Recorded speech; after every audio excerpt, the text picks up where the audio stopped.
Comparezco ante ustedes tras el despacho que he mantenido con Su Majestad el Rey para proponerle, de acuerdo con lo previsto en los artículos 62 y 100 de nuestra Constitución, el nombramiento del nuevo Gobierno. Cuando el señor Rajoy ganó las elecciones en el año 2011, había dos tendencias dentro del Partido Popular en cuanto a la estrategia en torno a Televisión Española.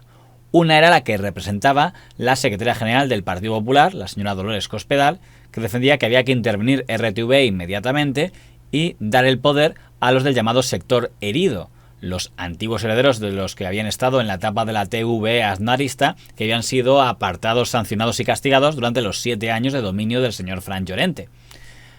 En el otro lado estaba la estrategia de doña Soraya Sáenz de Santamaría, la nueva vicepresidenta del gobierno, que defendía que RTV debía ser lo más aséptica posible para no crear controversias. Ya fue llamativo que, a pesar de que no había presidente de RTV desde la dimisión de don Alberto Oliar, el señor Rajoy mantuvo una RTV sin presidente y sin intervenir en ella durante los 6 meses primeros de su mandato, lo cual tiene mucho que ver con el estilo personal que tenía el señor Rajoy. Finalmente, en el verano del año 2012, el Partido Popular interviene con un decreto en Televisión Española y elige a un presidente sin consenso alguno con la oposición, por tanto saltándose la ley que había aprobado el señor Zapatero en el año 2006. Pero los dos anteriores o los dos últimos directores de esta casa fueron ofrecidos y nombrados por el Partido Socialista con el visto bueno del Partido Popular. Pero los nombres salieron de lo que era en la órbita del Partido Popular, del Partido Socialista, que es lo que ocurre siempre. Y en este caso... Bueno, Alberto Oliar no era muy de la órbita... No, pero lo propuso el Partido Socialista. Bueno, pero el nombre lo propuso el Partido Socialista. Y con Luis Fernández igual. O sea, que en ese sentido, y en este caso, el partido mayoritario tenía la opción. El señor Rajoy dejó la presidencia de RTV en manos de doña Soraya Sáenz de Santamaría, la vicepresidenta, y esta escogió a un amigo personal, el señor don Leopoldo González Echenique. El Congreso ha examinado hoy al futuro presidente de la Corporación de Radiotelevisión Española, Leopoldo González Echenique. Creo en un modelo de televisión pública de calidad. En todo caso, siempre, insisto, con valores y principios como son la independencia, la neutralidad y, en todo caso, la verdad, la veracidad. En ese momento, los del llamado sector herido, los que perdieron el control de RTV en el año 2004, pensaban que ahora lo iban a recuperar, y el cargo más importante era el de director de informativos. Se asumía que no iba a ser para don Alfredo Urdaci, que ya en ese momento estaba retirado después de una etapa extraña como showman, había pasado a trabajar para un célebre empresario inmobiliario, y la persona que aparecía como el inminente director de informativos era el señor don Pedro Roncal. Pero a pesar de que este hizo algunas gestiones como inminente director de informativos y fue recibido en la Moncloa, al final la señora doña Soraya Sáenz de Santamaría y el señor don Leopoldo González Echenique escogieron a alguien con un perfil mucho más joven, que fue don Julio Somoano. Jugaba a favor del señor Somoano, que era mucho más joven, y aunque venía de la Telemadrid esperanza aguirrista, él en la última etapa de Telemadrid había desconectado mucho de la agresividad aguirrista y se había acercado mucho al marianismo. Una entrevista al presidente del Gobierno, otra al secretario general del Partido Socialista, elecciones en Galicia, en el País Vasco, las elecciones presidenciales, la cumbre iberoamericana, muchísimos acontecimientos de primera en los que intentaremos volver a ser un referente como hasta ahora. Tenía el problema el señor Somoano, que aterrizaba en una Torre España, en un pirulí, que estaba visceralmente en su contra, porque desde el ERE de 2006 la mayor parte de la plantilla del pirulí era afín al señor Llorente, que tenía el control de un organismo que durante la etapa anterior había estado muy desdibujado y que ahora pasaría a tener un poder muy importante en los pasillos, el Consejo de Informativos, que lo primero que hizo es hacer una votación no vinculante sobre si la plantilla apoyaba o no el nombramiento del señor Somoano, algo que nunca se había hecho hasta ese momento, y salió por goleada que la plantilla estaba en contra del señor Somoano. La diferencia entre los trabajadores que pudieran considerarse afines al Partido Popular y los que eran detractores del Partido Popular era marcadamente notable. Quizá por eso el señor Somoano, aunque sabía que tenía que hacer una purga con respecto al equipo que había quedado de la etapa del señor Llorente, está dispuesto a hacer concesiones hacia el sector mayoritario. Lo habitual cuando hay un cambio de equipo en RTV es que aquellos que están contratados, es decir, que no tienen plaza por oposiciones en RTV sean despedidos. Y las dos principales contratadas que había en aquel momento eran doña Pepa Bueno presentando el Telediario 2 y doña Ana Pastor presentando los desayunos. Doña Pepa Bueno no esperó a que la despidieran porque ella misma pidió la baja para irse a la cadena SER. Doña Ana Pastor, curiosamente, al contrario de lo que se había hecho con contratados en las etapas anteriores, tampoco fue despedida, pero sí se le comunicó que dejaba de presentar los desayunos. Arsenio, gracias por haber estado aquí. Gracias a ti, Ana. Les dejamos, como siempre, con el canal 24 horas, todas las últimas horas, también en nuestra página web. Fue ella misma la que decidió darse de baja para aceptar una oferta para irse al sector privado, a CNN en español y a La Sexta.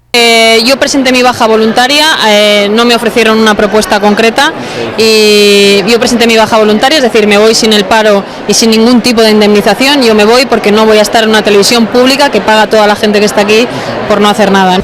Entonces ya están cambiando el rótulo, en vez de poner televisión van a poner PP Visión, van a poner PP con 2 P's.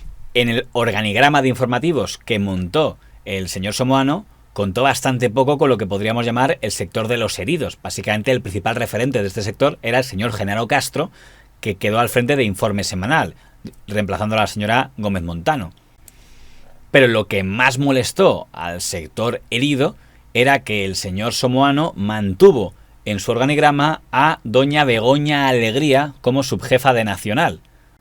Tanto ella como su marido estaban en el grupo de los principales cabecillas del sector progresista de Torre España.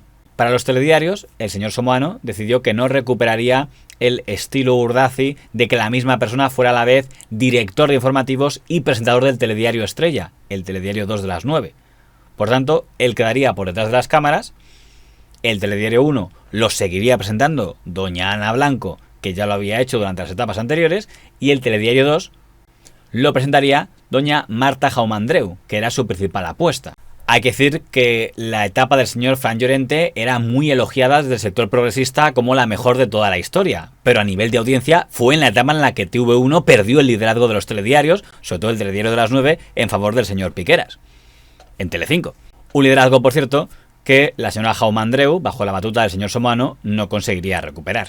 En el canal 24 horas, el señor Somoano apartó al señor Xavier Fortes, que pasaría a convertirse en uno de los portavoces del Consejo de Informativos, es decir, de los llorentianos, pero puso en su lugar a la señora doña Ana Ibáñez Llorente, que era del equipo mayoritario de los llorentianos. De hecho, el propio señor Llorente era quien la había traído a RTV, y por tanto alguien que no iba a ser atacado por el Consejo de Informativos.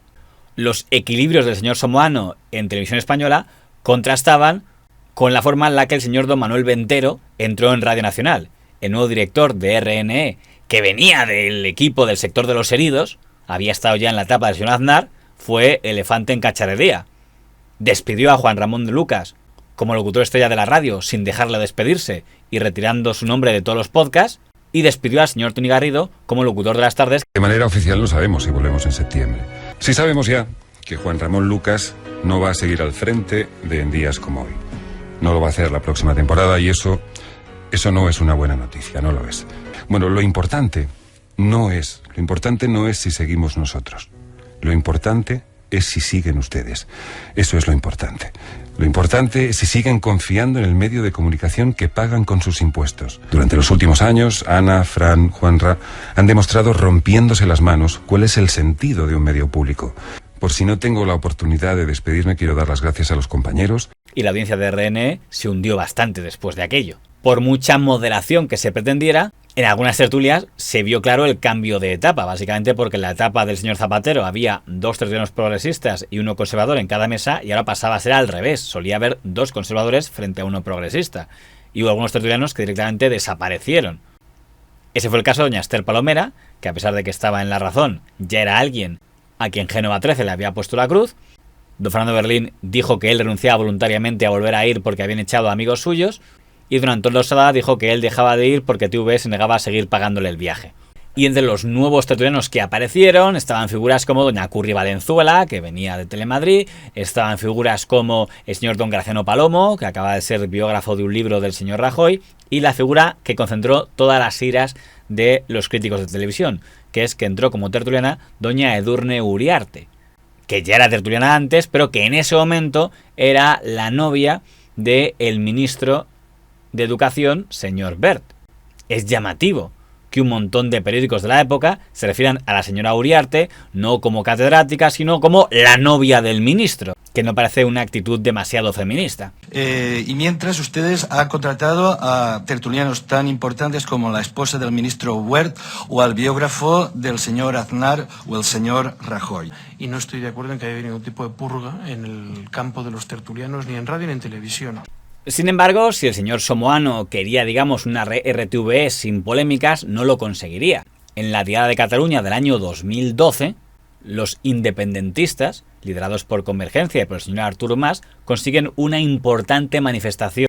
Y el Telediario 2, que en ese momento presenta a la señora Jaume Andreu, y cuya editora y por tanto responsable de contenidos es la periodista doña Cristina Almandós, decide relegar esa noticia al 7º lugar del telediario, lo que desata una gran polvareda mediática entre los que consideran que aquella noticia debería haber abierto el telediario ese día. Que luego, en cierto sentido, venía a confirmarlo el comportamiento de Televisión Española, que se supone que está en la línea del pensamiento de Rajoy, y que ayer consideró que la noticia de la clamorosa manifestación era una quinta noticia del día. O el tratamiento que se le dio a la manifestación de la Diada. Si la oposición esperaba que la dirección de los señores Echenique y Somoano defendiera a su editora diciendo que ellos consideraban que no era bueno abrir con el independentismo y consideraban oportuno llevarlo al 7º lugar, se equivocaron. Por primera vez, la dirección de informativos emitió un comunicado reprobando la actitud que habían tenido los informativos aquel día. Doña Cristina Almandós fue destituida de su puesto. En la segunda edición del telediario no fue adecuado. Creen que esa noticia debía de haber ocupado un lugar más destacado en el informativo. Como bien dices, hemos reconocido que ha habido un error en la valoración de la noticia. Ahora, visto con la perspectiva del tiempo, evidentemente estaba mal colocada la información. Yo creo que más no podemos hacer. No hay muchos precedentes en la casa en los que en un plazo inferior a 24 horas se haya reconocido que hay un error de valoración de humanos. Para los señores Somoano y Echenique, aquello era una muestra de buen talante. Para el sector de los heridos de RTVE, aquello era una muestra de complejismo. Consideraban a los señores Somoano y Echenique unos acomplejados que, en vez de defender a su redactora, daban la razón al sector progresista de Torre España. Igual de polémico fue la entrevista al rey, don Juan Carlos. Una entrevista, la primera que concedía, que realizaría el periodista don Jesús Hermida, todo un veterano. Pero tuvieron la mala pata de que poco antes de que se produzca esa entrevista estalla el caso Urdangarín y el duque de Palma es imputado. Los que sigan este canal desde hace tiempo se han dado cuenta que, digamos, no me caracteriza una hostilidad hacia la institución monárquica, sino todo lo contrario.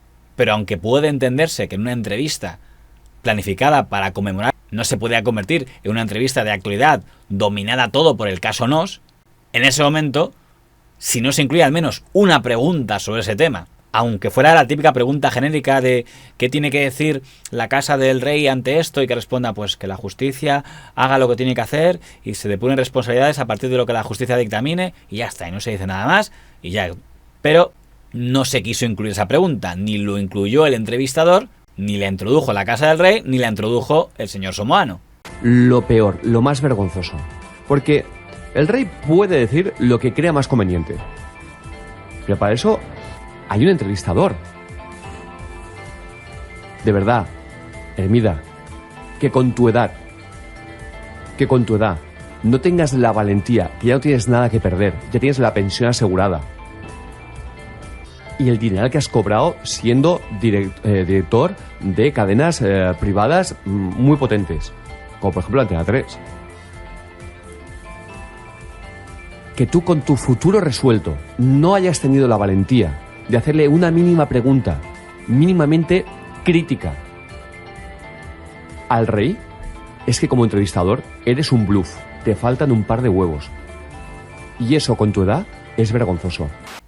Durante la propia entrevista, una trabajadora y presentadora de los telediarios de RTVE, la señora doña María Escario, tuvo la mala uva de poner en interrogantes periodismo y luego entrevista, algo que no sentó demasiado a aquella dirección de informativos, que casualidad o no, poco después la apartaría de la pantalla. Y para empeorar las cosas ocurrió lo que peor le podía sentar al señor Somoano y al señor Echenique. Ellos habían puesto mucho empeño en que hubiera cordialidad con los llorentistas, cuyos interlocutores era el propio Consejo de Informativos y también el propio señor Fran Llorente, intentar que hubiera paz con ellos, consultándoles con cierta frecuencia, algo que sentaba bastante mal al sector de los heridos. Y en ese momento, una periodista del equipo del señor Somoano, pero que en realidad estaba alineada con los heridos, doña Cecilia Gómez Salcedo, redacta una lista para explicarle a una consejera del PP en el Consejo de Administración cómo están las cosas en Torre España, y de alguna manera nunca confirmada, ese mail acaba en todo el Consejo de Administración. En aquella lista negra de la señora Gómez Salcedo se refería como Comando Rubalcaba, porque don Alfredo Rubalcaba seguía siendo el secretario general del PSOE, a figuras como el señor Fran Llorente, el señor Miguel Ángel Sacaluga, doña Alicia Gómez Montano, doña Elena Sánchez, don Xavier Fortes, doña Maribel Sánchez Maroto, doña Yolanda Sobero, la señora Vicky Montero, doña Josefa Rodríguez Voces, doña Teresa Rodríguez, doña Marga Gallego o don José Ramón Patterson. Dudo mucho que la señora Gómez Salcedo estuviera rompiendo ningún secreto de Estado, porque el posicionamiento editorial de todos aquellos profesionales ya era de dominio público, al menos en Televisión Española. Pero el hecho de que una directiva haga una lista y la pase a una consejera, miembro del Consejo de Administración, fue interpretado como no pocos por una lista negra. ¿Hay listas negras de trabajadores en Radio Televisión Española? Ahí está la carta de la segunda de informativos, de la Dirección de Informativos, donde se hacen importantes descalificaciones, acusaciones y valoraciones políticas. Porque esta señora hace esas manifestaciones en función del puesto que ocupa en la información. La señora Gómez Salcedo pidió amparo a sus jefes diciendo que aquello había sido un hackeo a su correo electrónico, que aquello no era una lista negra, sino una reflexión personal, pero no consiguió el amparo de sus jefes, sino todo lo contrario. El señor Somoano y el señor Echenique forzaron su inmediata destitución, camuflada como dimisión, pero era una destitución de hecho. Yo le puedo decir con toda tranquilidad y con toda rotundidad que no existen listas negras, que no tenemos absolutamente nada que ver, ni el director de informativos, ni la dirección de informativos como tal, ni el presidente de la corporación, ni ninguna otra instancia dentro de la corporación con este comunicado o este documento que no sé por qué razón se ha enviado por correo electrónico. Absolutamente nada que ver. Se lo digo ante sus señorías, que son mis máximos, tengo que dar cuenta en máximo lugar ante ustedes, y por tanto no puedo tener más compromiso a la hora de decir que no tengo absolutamente nada que ver con ni una sola de las palabras que había escritas en ese documento que fue emitido por email el lunes pasado, hace exactamente 8 días. En este sentido, por tanto, entendemos que con el cese de esta señora producido tras la aceptación inmediata de su dimisión, que se produzca a su vez de forma inmediata a cuando se hicieron públicos estos acontecimientos, queda zanjado el tema. No hay nada que investigar. Es una opinión personal desacertada que no se comparte en modo alguno por nadie de la corporación, que ha provocado el cese efectivo de esta señora en su puesto. Por cierto, no es la número 2 de informativos. El número 2 de informativos es el subdirector de informativos, no esta señora que se dedica a cuestiones relacionadas con gestión. El señor Somoano también se peleó con el señor Genaro Castro, porque en opinión del equipo directivo del señor Somoano, el informe semanal que dirigía el señor Genaro Castro era demasiado polemista y crítico hacia la oposición y hacia la izquierda, frente al perfil bajo que quería él.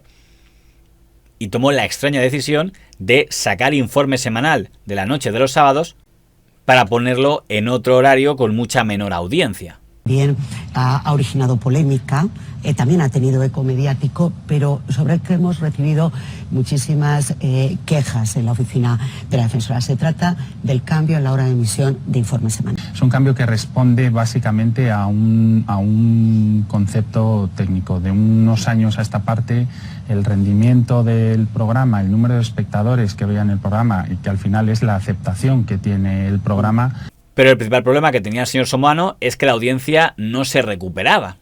Especialmente la del Telediario 2, el de las 9, el que se suponía que era el telediario estrella. Ante eso, toma la decisión de reemplazar a doña Marta Jaume Andreu por la propia doña Ana Blanco, que pasa de las 3 a las 9. Y pone a doña Pilar García Muñiz, la esposa de don Pedro Roncal, en el telediario de las 3. La señora Marta Jaume Andreu hizo historia a ser la primera presentadora del Telediario 2 que anunciaba su propio cese y con una sonrisa. Y el próximo lunes arranca la nueva temporada de los informativos de Televisión Española, que contará con rostros conocidos junto a nuevas incorporaciones. Ana Blanco pasa a presentar el telediario de las 9 de la noche junto a Marcos López, después de más de una década al frente del TD1.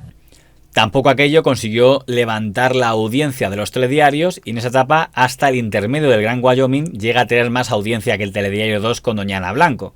Tampoco doña Ana Ibáñez funciona en el canal 24 Horas, a ojos al menos del director del canal 24 Horas, don Sergio Martín, que a partir del segundo año decide asumir personalmente la labor de presentador del canal 24 Horas. El último episodio controvertido de la etapa del señor Somoano y el señor González Echenique es que en el Magazín de Mañana la señora Mariló Montero decide fichar al economista liberal don Juan Ramón Rayo como analista de temas económicos.